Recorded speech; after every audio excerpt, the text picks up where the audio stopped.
Hey guys, welcome back to my channel. My name is Monica. Today I am bringing you the fourth look in our 13 Days of Halloween series, this crazy looking spider lady. If you would like to see how I achieved this look, then please keep on watching. So the first chunk of this video is a little blurry because my camera decided not to focus on me, but we're going to just be blacking out the tail end of our brows using the glue stick method. So applying some glue stick about 2 times each side, let that dry, apply some concealer, blend that in, and then put some setting powder over that and repeat those steps until your brows are gone. I'm putting some foundation all over my face to give me a nice even base, and then using a white concealer to brighten, I am placing this under my eyes, on the bridge of my nose, on my forehead, chin, and cupid's bow, then blending that in with a beauty sponge. And then I'm setting all of that with a translucent powder. Next we're going to be contouring, so I'm going in and chiseling out these cheekbones and my nose, making sure to blend that in. Then I'm using my favorite bronzer from Hourglass and using it to give these cheeks some color. And then I also decided to go in and contour my throat and collarbones as well. Then using my NYX brow pomade, I am filling in my brows, taking this on an angled brush and kind of taking the brow at an upwards diagonal and then filling that in. Since most spiders have 8 eyes, we gotta give ourselves 3 new ones on each side. So I'm just using a brow pencil to sketch in where I want the placement of these eyes to go. And now I'm going to show you how I made my little spider fang prosthetics. So I started off using some polymorph plastic, pour some of it in some hot water, wait for the white pebbles to turn clear, and then go ahead and break some of it apart and start shaping and forming it the way you want. I'm using a face cast to really help me with determining what size to make these fangs, and I'm primarily just using my hands and fingers to mold this, occasionally seeking help from my spatula to really carve out certain areas. You're going to repeat this process 3 more times until you have a total set of 4. The finished product will look something like this. It is fully set when it has turned back into a white color, and it is now a solid little piece of plastic.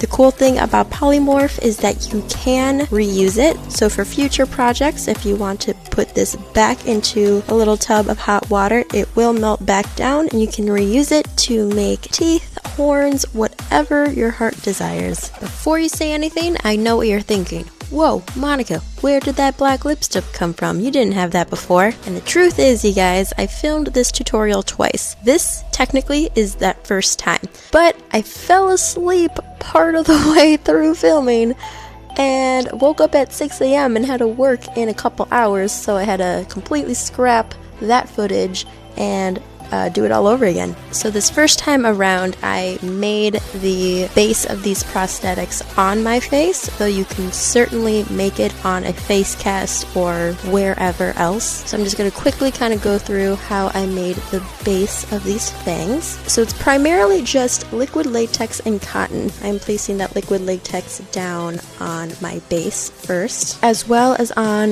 the back flat end of the fang prosthetic. After that gets a little bit tacky, I go ahead and place that on top of each other and then go around that base with cotton drenched in latex. Again, shaping and forming this as needed until it gains the stability and look that I want to go for.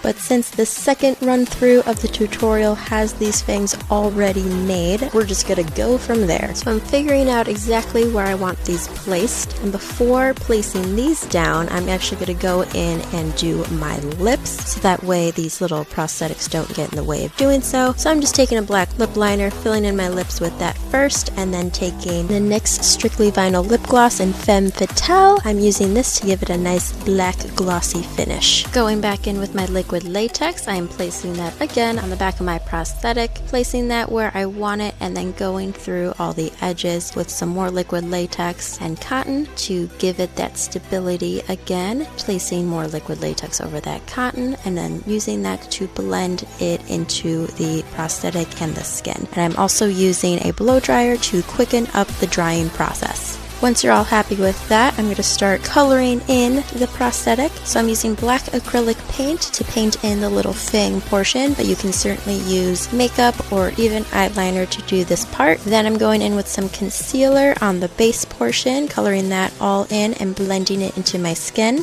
Next, I'm going to be setting that with some translucent setting powder.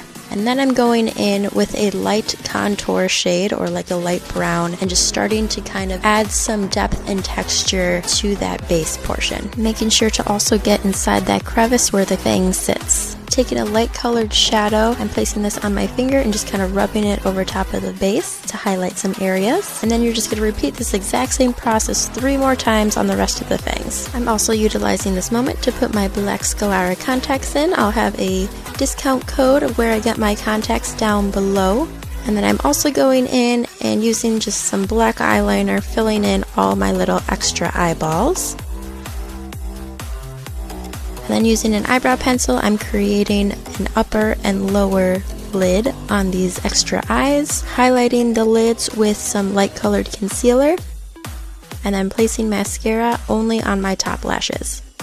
Next, we're going to be drawing in our forehead design. So I'm kind of just roughly sketching out what I want to do here, and then basically ending up in a place where I have 3 fat upside down V's going up the center of my forehead, a vertical line running along each side of that, and then on the outside of those vertical lines running another parallel vertical line that curves outward on each edge. Taking a light brown eyeshadow, I'm going in and individually shading all of these areas to really make those negative areas pop out, and then adding some black eyeshadow in the deepest crevices of this design to really define and add more depth to them. For this look, I'm keeping the eyes pretty simple, so I'm just going to put on some false lashes.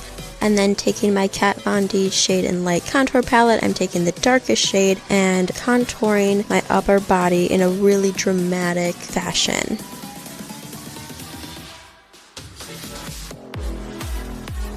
After placing all my lines down, I'm just going in and blending them out and then adding some black shadow right along the edges to also further deepen and define them. Using some white water activated face paint, I'm using this to paint a shine line on the top of each fang, as well as 2 dots on the tops of my little fake eyeballs to give them more shine. Then I'm also just using a highlighter on my fingers and kind of placing that on the high points of my face, since we're keeping the eye makeup so simple, and then using some Prozade to adhere tiny little fake spiders to myself.